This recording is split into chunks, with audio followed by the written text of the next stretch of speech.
Продовжуємо вечірній інформаційний ефір на каналі АТR. Я Христина Стець, вітаю вас. І гість цієї години Ілля Пономарьов, депутат Державної думи Російської Федерації у 2007-2016 роках, бізнесмен.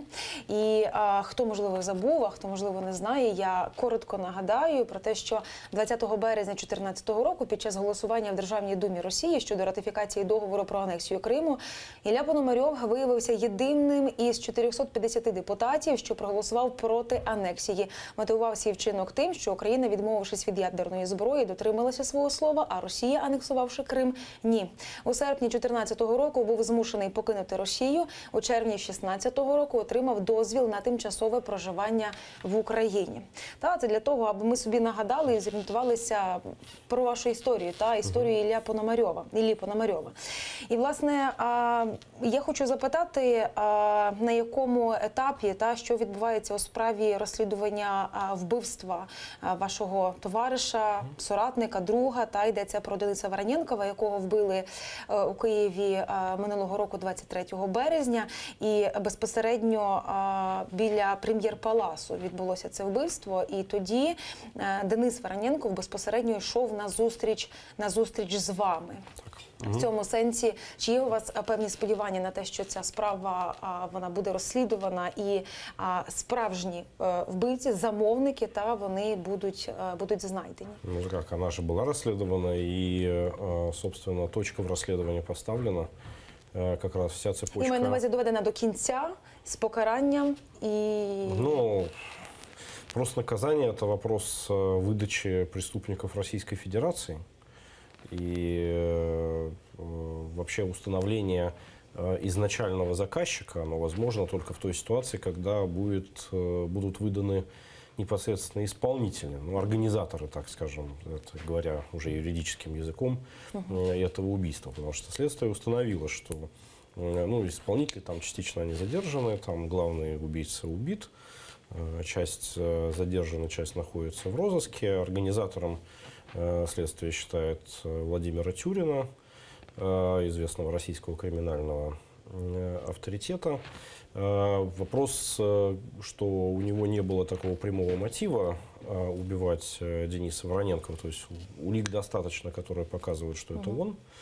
Но вот вопрос мотива. И поэтому единственное разумное предположение, которое есть относительно мотива, это что, скорее всего, на него оказано было давление российскими силовыми спецслужбами. Там было за что, именно поскольку он криминальный авторитет, то там был и кнут, и пряник, почему это, соответственно, происходило. Но мы можем об этом только предполагать, мы не можем это говорить точно, пока его нет в наших руках. И то, что Россия пока не идет навстречу украинскому правосудию и отказывается и сама совершать соответствующие следственные действия, и тем более выдавать Тюрина сюда, в Киев, на самом деле они косвенно подтверждают, что, значит, есть на то причина, и, скорее всего, за этим действительно стоят спецслужбы.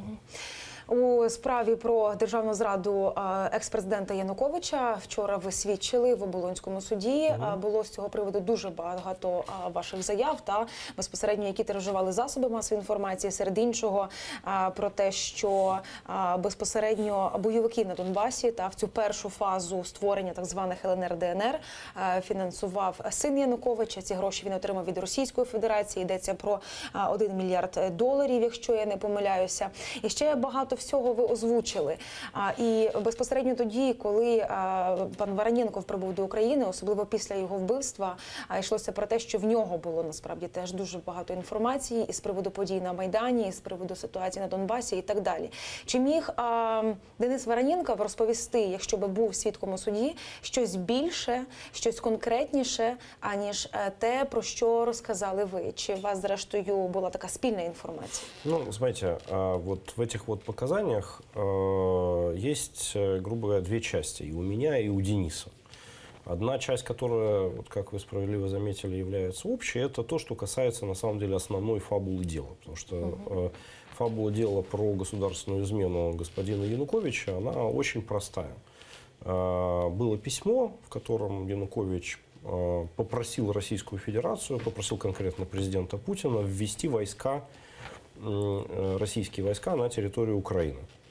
Это письмо было рассмотрено 1 марта Советом Федерации. Совет Федерации дал Путину разрешение на использование вооруженных сил на территории Украины. Все.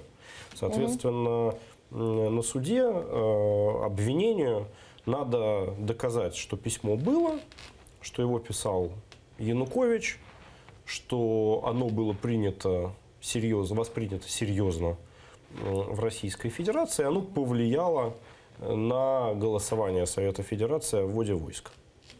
Значит, соответственно, наши показания, мои и Дениса, были важны как членов парламента, которые, соответственно, и сами как члены парламента, люди общаются с сенаторами, кто понимают, как работает процедура, могли бы засвидетельствовать о том, что мы знаем о том, что это письмо поступало, рассматривалось. Мы общались, соответственно, с сенаторами, как с нашими коллегами по парламенту, да, и можем действительно засвидетельствовать о том, что они это приняли во внимание, вот факт написания этого письма. Это простая, не секретная, я бы сказал, техническая часть истории с этим самым судом. И по большому счету этого абсолютно достаточно, чтобы господина Януковича признать виновным вот по этому самому обвинению. Плюс к этому были Ми другие вещи. продовжимо, але маємо дзвінок від глядача. Хтось, можливо, хоче поставити вам запитання. Доброго вечора, вітаємо вас. Отож, хто ви, звідки і, можливо, ваше запитання? Слухаємо вас. Добрый вечер. Я из Херсонщины. Я бы хотел бы задать вопрос вашему гостю. В свете последних событий в Сирии, скажите, пожалуйста, Путин откажется от сирийской авантюры? Спасибо за ответ. Ну, я бы очень бы хотел, чтобы она и не начиналась, эта самая авантюра. Тем не менее, к сожалению, надо констатировать, что вряд ли там произошло что-то, что заставило Путина от этого отойти. Все комментарии, которые звучат в Российской Федерации, они такие... Сначала они вообще говорили, что никого там россиян не погибло. Я думаю, что имеется в виду в вопросе, что вот погибло большое количество граждан России в результате боя с силами там антиправительственной коалиции. Не ИГИЛа именно, то есть таких нормальной оппозиции. Да? Есть разные цифры. Там небезызвестный вообще про это первый сказал господин Гиркин, который воевал на Донбассе, потому что там большое количество тех людей, которые воюют у России в Сирии, они до этого воевали, соответственно, на Донбассе, поэтому у него там много общих знакомых. Он сказал про 200 погибших. Дальше там, соответственно, были разные цифры в разных источниках. Кто-то там говорил 50, кто-то говорил вообще 600. Но похоже, так вот все это вот сходится к тому, что там действительно порядка 200 человек погибло, но до сих пор удалось четко идентифицировать с точки зрения как известных людей, которых вот мы знаем точно, кто погиб, удалось идентифицировать 5. И поскольку вот эти 5 удалось доказать, вот там общественности, да, там большей частью оппозиционно настроенной, там вплоть до, там, наверное, того, что нашли их жен, там, детей, там, кто их рекрутировал на эти действия, то сегодня МИД наконец признал о том, что 5 действительно погибло. То есть они отошли на заранее приготовленные позиции. На самом деле ужасно все, да, то есть ужасно, что мы там участвуем, ужасно, что от этих людей сначала отказываются вообще, потом под давлением неопровержимых фактов там с трудом признают. Ну, вообще непонятно, зачем они там есть. И вопрос, который звучал, а при каких обстоятельствах на самом деле произошел этот бой. И, судя по всему, вот то, что мне известно от моих источников, и, судя по всему, там произошла вещь еще более плохая, чем мы могли бы предположить с самого начала. Скорее всего, вот это вот самое ЧВК Вагнера, так называемая частная армия, да, кому и принадлежали эти погибшие россияне, скорее всего, они там занялись банальным рэкетом коммерческим. И они шли отбивать некий нефтеперерабатывающий завод. И похоже, что про то, что они собрались это делать, командование центральное российское военное даже и не знало. И поэтому, когда американцы сначала до открытия огня, у них же там есть там канал коммуникации, задали вопрос: ваши там есть? Те сказали: наших нет. А потом, когда это все произошло, оказалось, что наши там были. То есть, похоже, они просто собирались тупо, они даже там в переписке звучало: мы идем отжимать завод. Ну вот отжимать, он звучит очень в коммерческом плане, соответственно, отжимать. То есть получается, что Россия под своим флагом, да, от своего имени вскармливает вот таких людей, которые занимаются чистым там коммерческим разбоем и страну позорят. И потом же рано или поздно они вернутся на родину. И чем они будут там заниматься? Они будут заниматься ровно тем же самым. И мы будем со всем этим разбираться еще долгие десятилетия. І якщо повертатися до питань державної зради Януковича, ваших свідчень у суді, ми перервались на тому, що ви закінчили з приводу такої так званої несекретної частини, певної інформації, якою... Не, я не говорю про секретное, не секретное, я просто говорю, что есть вот общая часть, которая совпадает с точки зрения моих показаний и Дениса. Она, я имел в виду не секретная, что она просто общеизвестная, но это важно юридически четко зафиксировать для того, чтобы можно было вынести приговор этому конкретному гражданину. Потому что, конечно, там факт предательства своей страны, он вот просто налицо. Он пригласил войска чужой страны на свою территорию. А дальше не загальновідомо. Да, дальше, соответственно, начинаются вещи, которые, ну, каждый из нас, там, я и Денис, знали в силу там своего круга общения, в силу своих там профессиональных каких-то вещей и так далее. Их постарались прокуроры озвучить на этом процессе для того, чтобы они на самом деле больше легли в основу каких-то будущих дел и расследований. Да, там меня они спрашивали про то, как финансировался вот тот вот режим, помогала ли Россия как-то финансово, влияла ли она финансово на то, чтобы было принято решение об отказе от Евроассоциации тогда, в 2013 году, что в итоге и привело к Майдану. Соответственно, я больше вот рассказывал на эту тему. Ну, в сенсі, що фінансування було. Да, что была найдена финансовая схема, которая позволяла там, без там, какой-то дачи прямой взятки, но создать финансовую заинтересованность у семьи Януковича, не идти в Европу, а, соответственно, оставаться в сфере влияния России. У Дениса были там информации, поскольку он силовик, да, то он, там, до него доходила какая-то информация о том, кто там что делал в связи с Майданом, применялся или не применялись какие-то советники с этими самыми снайперами, которые стреляли по украинским гражданам и так далее. Но, к сожалению, теперь уже эта информация, она ушла вместе с Денисом. Ну, власне, з приводу фінансування, і з приводу того, що ви вчора сказав, ви заявили про те, що бойовики на Донбасі фінансував син Януковича, розповіли безпосередньо і про суми, де це $1 мільярд, про схеми, як це відбувалося і так далі. І маємо вже реакцію про те, що адвокати сина екс-президента Олександра Януковича збираються подати позов про захист честі і гідності безпосередньо проти вас. Давайте послухаємо, що з цього приводу кажуть вони.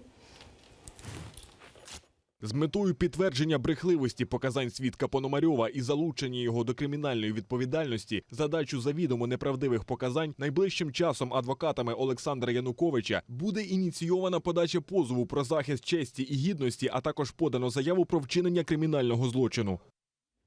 Тож, пане Ілля, якщо справа таки дійде до суду, буде вам що представити безпосередньо у суді, окрім, скажімо, інформації в усній формі, у вусних висловлюваннях?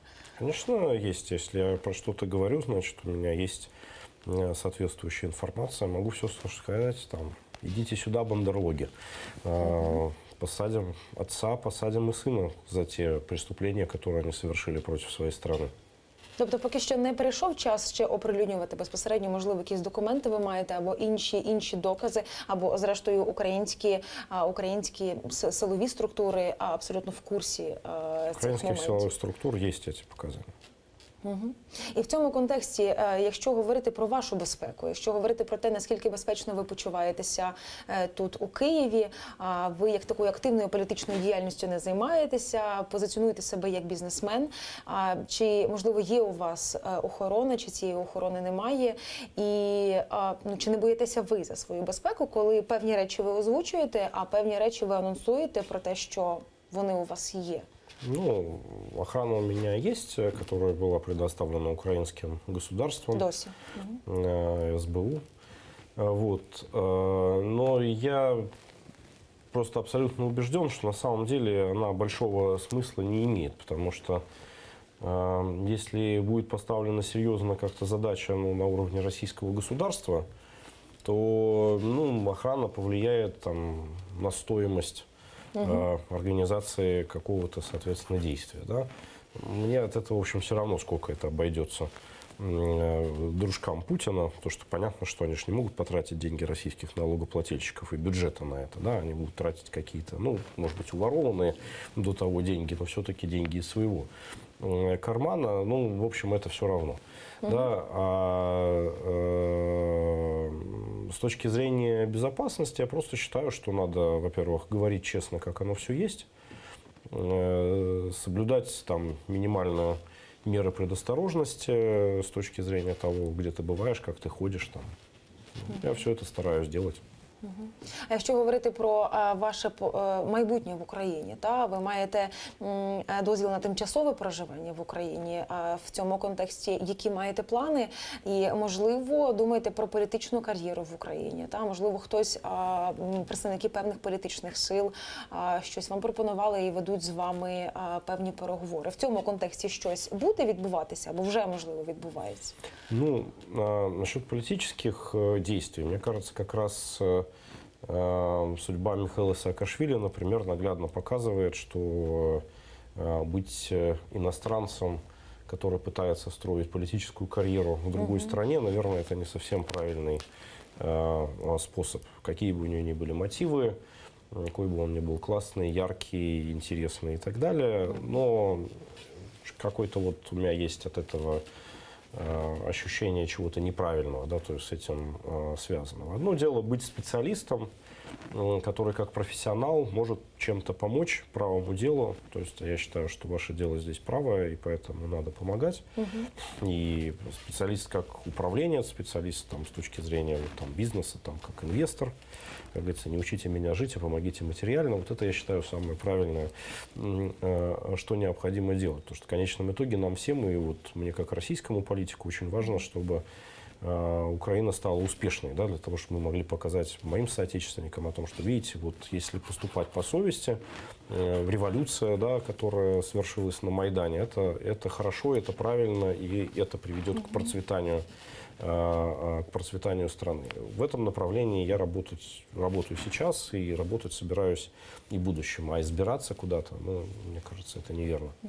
Тобто це є ваша позиція. А з приводу пропозицій, можливо, від українських політиків, від українських політичних сил, оскільки вибори наближаються в 2019 році, і вас, можливо, як один з козирів, бо зрештою персона в Україні ви відома зі своєю позицією, може захоче використати якась з політичних сил, як зрештою часто це буває. Тобто, принаймні, чи були якісь такі пропозиції, чи були якісь такі переговори? Або взагалі не було, скажімо, для української політики ви є нецікавим? Я так скажу, что разговоры с представителями разных украинских политических сил я веду постоянно. И иногда в этих переговорах звучат разнообразные предложения. Но специфика вообще, наверное, украинских политиков о том, что все очень быстро меняется. А на самом деле сейчас самое важное, что нужно для страны, это постоянно бить в одну и ту же точку и добиваться результата. Поэтому все хотят отпиариться, все хотят вот сейчас быстро там помахать флагом, а сделать дело, довести до конца какую-то реформу, которая привела к увеличению благосостояния простого украинца. Вот, к сожалению, такой мотивации я встречаю не так часто. Встречаю, но это нетипичная, к сожалению, мотивация, которую я вижу. Тобто, я так розумію, поки що не було таких переконливих пропозицій, або зрештою не було у вас бажання долучитися, приєднатися до когось, безпосередньо в кому ви впевнені, в кому симпатизуєте і реальну роботу бачите, аби пізніше, скажімо, не повторилася, умовно кажучи, історія, як з Михайлом Саакашвілі. Я стараюсь помогать всем, с кем я общаюсь, кто сориентирован на реальный, финальный, конкретный результат для своей страны, и мотивация которого, я вижу, является искренней, не на карман а для увеличения дохода каждого гражданина. Мгм. А як багато таких політиків в Україні, як багато, зокрема, таких політичних сил, ну, скажімо, якщо у відсотковому співвідношенні, ви можете для себе так проаналізувати? Зрештою, в кулуарах вам краще видно Меньшинство. меншинство. Ну, якщо говорити, умовно кажучи, про кількість, все ж таки є такі? Ну, мне трудно оценить какое-то количество. Такие люди есть. И каждый раз, когда я их вижу, я очень сильно радуюсь, потому что это те люди, которые есть, они большие молодцы. И я понимаю, насколько им тяжело вокруг. Поэтому я не хочу какими-то цифрами кого-то обижать. Но если бы таких было большинство, вы бы это самого почувствовали. А з приводу Михайла Саакашвілі, ви, Міхаїла вже, немає в нього українського громадянства, ви про нього згадали. Якщо в двох словах оцінити цю історію з видворенням з України людину, яку, по суті, тут обвинувачують, обвинувачення насправді серйозне, мали би тут відбутися судовий певний процес. Як кажуть в Генеральній прокуратурі, судовий процес відбудеться, слідство і так далі, скажімо, заочно, відеозв'язок і так далі, і так далі. Як ви цю ситуацію оцінюєте? Бо вона була для вас очікуваною, прогнозованою, чи, можливо, сама форма здивувала вас? Не, я, к сожалению, очень давно думал, что так примерно это дело и закончится. И сам разговаривал несколько раз на эту тему. Я этого человека очень люблю. Я считаю, что он очень талантливый, очень яркий, очень харизматичный, абсолютно не коррумпированный, очень честный и целеустремленный мужик. И который именно с всей своей карьерой доказал, что он может сделать то, про что он говорит. Но нельзя никого осчастливить насильно. Подобное решение должно быть не навязано украинскому обществу. Украинское общество должно для этого созреть и поставить подобную задачу перед таким вот специалистом, руководителем, который является Саакашвили. Это то, про что я уже говорил. Да? Вот мы иностранцы, мы можем быть там специалистами, руками на службе у украинского общества, которое что-то хочет изменить вокруг себя. Но мы не должны пытаться его куда-то завести. И когда иностранец становится политическим деятелем в стране, публичным политиком, да, то у него вот возникает вот этот вот внутри диссонанс, который в случае с Мишей привел к тому, к чему он привел. Я не хочу давать оценки, кто там прав в конфликте между ним, там, Петром Алексеевичем и другими людьми. Но всегда в конечном итоге президент Украины избран украинским народом, он получил публичный мандат из рук украинских граждан, и поэтому в любом споре с любым иностранцем он будет всегда прав. Пока этот мандат у него не отзовут украинские же граждане. И если иностранец начинает призывать о том, чтобы эта ситуация изменилась, это неправильно. Это, даже если он 100 тысяч раз прав, это эмоционально, этически это неправильно.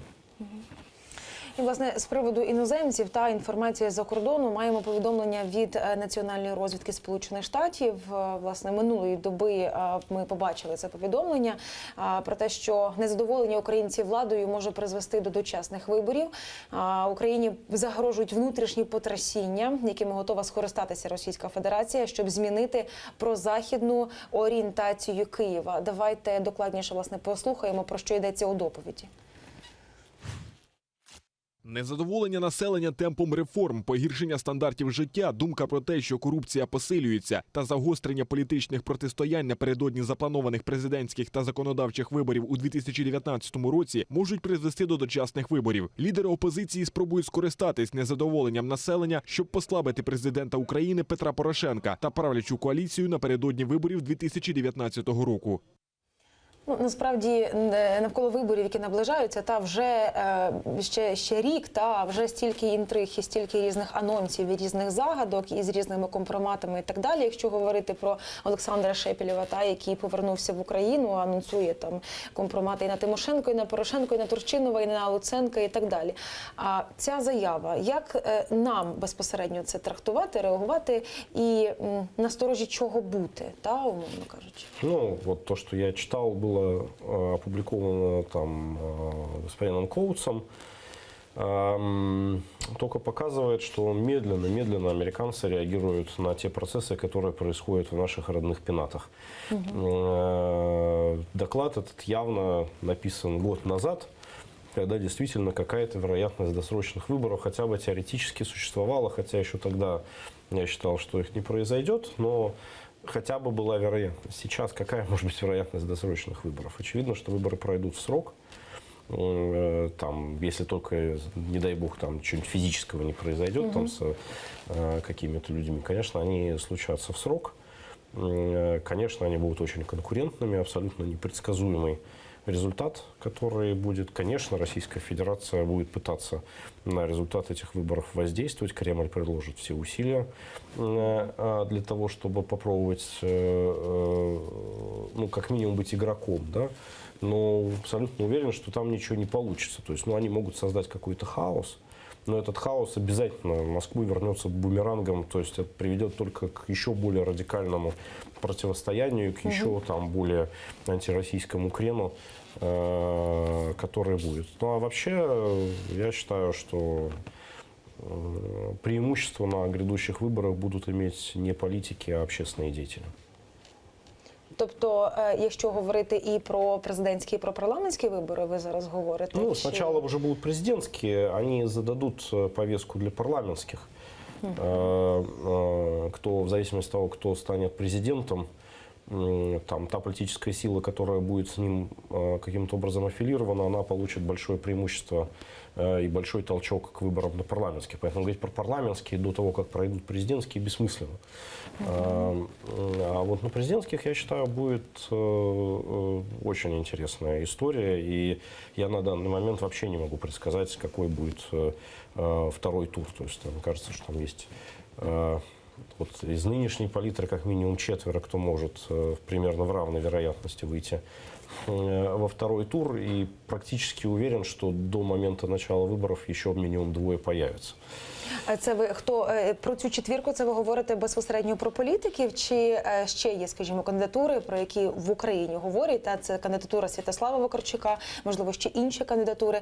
Тобто тут не йдеться тільки про політиків, та які власне в цю четвірку можуть потрапити, на вашу думку? Не, я как раз говорю, что новые люди, они будут не из политической среды, да. Вакарчук вполне может очень хорошо выступить на этих выборах. Владимир Зеленский может прекрасно выступить на этих выборах.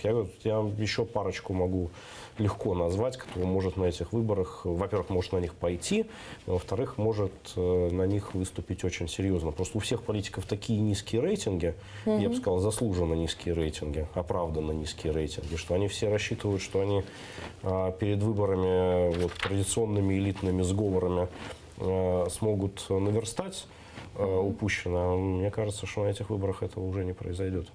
Тобто, хоча і Вакарчук, і Зеленський, та знову ж таки, про яких часто говорять в суспільстві як потенційних кандидатів, вони поки що офіційно не заявили, а навіть частково десь спростовують про свою участь у виборах. Все будут отрицать до последнего. Никто не хочет переходить из ранга общественных деятелей в ранг политических. Спасибі вам, пане Ілля, за цю розмову. Дякую, що ви прийшли до нашої студії. Ілля Пономарьов, депутат Держдуми Російської Федерації у 2007-2016 роках. Зараз громадський діяч, бізнесмен, був гостем нашої студії. Дякую, що ви теж з нами були під час цієї розмови. І залишайтеся за ТР. Попереду багато цікавого.